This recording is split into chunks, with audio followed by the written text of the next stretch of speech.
Boom. 2 plus 2 is 4. Minus 1, that's 3. Quick maths. Yo, what up? It's your boy, Mr. E. And on this segment of my YouTube channel, we're going to do something called quick maths. My goal is to try to finish this video in under 5 minutes. And if I don't, I have to show you an embarrassing photo of myself. So let's get right into the video. So we have 3 3/4 plus 5 4/10. Now we've got to make a decision. Are we going to use this in fraction form or in decimal form? I personally think this would be a problem that'd be easier to do in decimal form. So we have 3 3/4. We know 1/4 is 25 hundredths. So instead of 3 3/4, we're going to call it 3 75 hundredths. Okay.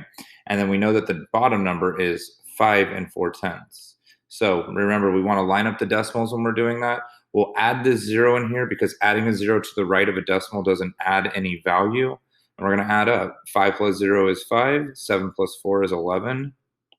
Drop the decimal. 1 plus 3 plus 5 will give me 9. So we get 9 15 hundredths. And if you double check, you can see that 9 15 hundredths would check out in fraction form as well. Quick maths. Moving on.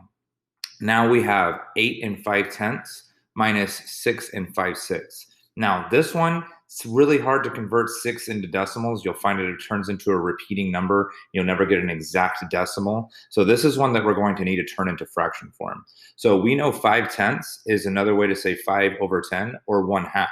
So we have 8 1/2 subtract 6 5/6. So we need to find a common denominator, which this one's going to be easy because 2, 6 is even. So I'm going to know that 6 is going to be my common denominator. So 2 times 3 over 3 is going to give me 8 3/6, which 8 3/6 is equivalent to 8 1/2. And then 6 5/6, we're just going to leave that the same because it already has that 6 at the bottom. Okay, now we need to subtract. I notice that 5 is greater than 3, so I'm going to have to come over here and borrow 1. We're not going to add 1 to the numerator. We're going to add 6 because that's in our denominator. So this is going to turn into 9. So 9 minus 5 will give us 4 over 6. And 7 minus 6 will give us 1. We can simplify that. 4 6 would be divisible by 2. So we would get 1 2/3. And again, we know that thirds are a repeating number. So our answer as decimal form would have been a repeating 6. And that would be so hard to represent as a decimal. So we did it the better way of showing it by fraction form. Quick maths. All right, you guys, we're doing a great job so far. We're right up against the clock, though. About 2 minutes left. Let's see if we can get it finished. We have 9 45 hundredths plus 3 2/5. Honestly, this one, we could go either way. We could do decimal form or we could do fraction form. I'm going to show you how I would do it first, and that is with decimal form. So one thing I noticed, if I want to convert 3 2/5 into a decimal, I'm going to change the bottom number into a 10. And we can easily do that by multiplying by 2 at the bottom and by the top. So 3 4/10 would be equivalent to 3 2/5. 3 4/10 easily changes into 3.4. We can add that 0 at the end, so we can add 9 45 hundredths at the top. We're going to add 5 plus 0 is 5, 4 plus 4 is 8, drop the decimal, 9 plus 3 is 12. So we get 12 85 hundredths, pretty quick.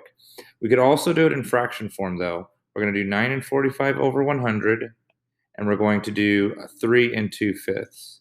Now, instead of finding the least common denominator, I just know that 5 can go into 100 20 times. So I'm going to multiply the top and the bottom by 20 to get me my new fraction of 3 40 over 100.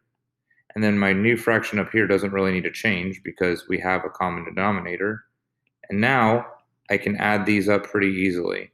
So 9 45 hundredths, 45 plus 40 would give me 85 over 100. And then 9 plus 3 would give me 12. We would want to simplify that, and that would simplify to 12 17 over 20.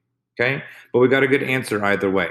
So we can do a decimal form, fraction form, whatever feels best for you. Quick maths. Okay, cool. We were able to finish this in under 5 minutes, so no embarrassing photo today. I hope that this was helpful. Hopefully you guys get a good chance to add and subtract with decimal and fractions, and you guys can feel like you're doing a great job at that. We love you guys. We miss you, and I'll see you later. Bye.